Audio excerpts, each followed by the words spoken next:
Welcome to The Explainer. Today, we're going to pull back the curtain on this really powerful psychological trap, one that connects how happy we feel directly to how we spend our money and, you guessed it, our debt. All right, let's just jump right into this, because I'm sure this feels familiar. You get a raise at work. You're excited, right? But then, just a few months down the line, you feel just as broke as before, maybe even more stressed. So, what is going on here? Well, it turns out it's not just you being bad with money or some kind of bad luck. There's actually a hidden psychological script playing out in the background, and it's pushing us to spend our way to a happiness that honestly never quite shows up. And worse, it can leave us in a real financial mess. So today, we're going to expose that script. So first things first, let's talk about that feeling. You know the one, that little buzz you get from a new purchase. Doesn't matter if it's a new phone, a new car, whatever. It feels amazing for a little while.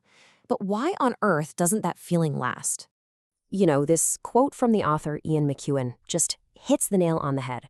We are built to adapt.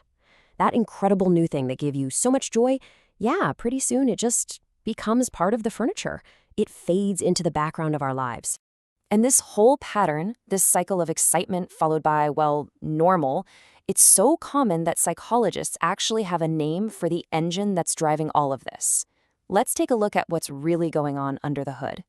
Okay, so the official term for this is hedonic adaptation. You might have also heard it called the hedonic treadmill. And the research on this is pretty wild. It shows that whether someone wins the lottery, a massive positive event, or has a life-changing accident, a major negative one, people tend to bounce back to their original level of happiness surprisingly fast. Yeah, a great way to think about it is like a happiness thermostat.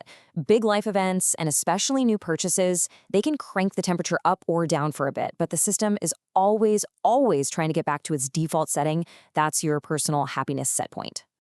And this chart, it shows you exactly how this plays out. We start here, at our baseline happiness. Then, boom, we buy something new, and we get this awesome spike of joy. But then, hedonic adaptation kicks in, and whoop, we slide right back down to where we started. And now we're looking for that next purchase to give us another boost. So, okay, we've got the psychology down, but how does this treadmill thing actually turn into a real-world pattern of behavior? Well, believe it or not, this isn't a new problem. In fact, it was described perfectly more than 250 years ago.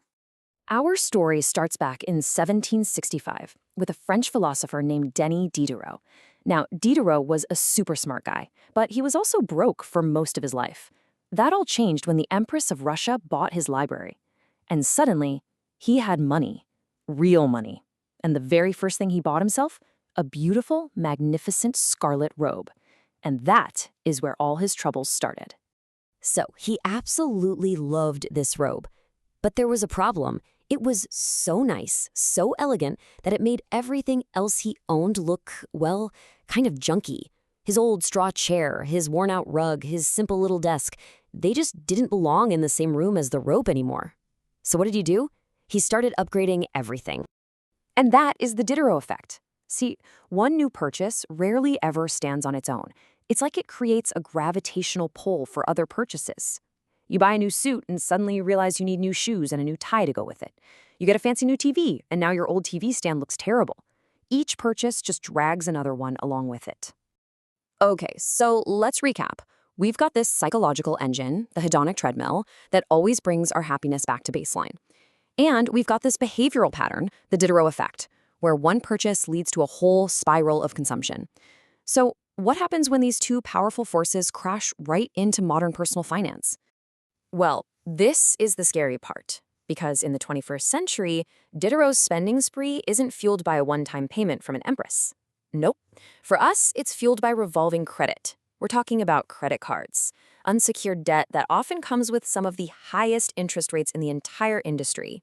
And this is where the trap just snaps shut.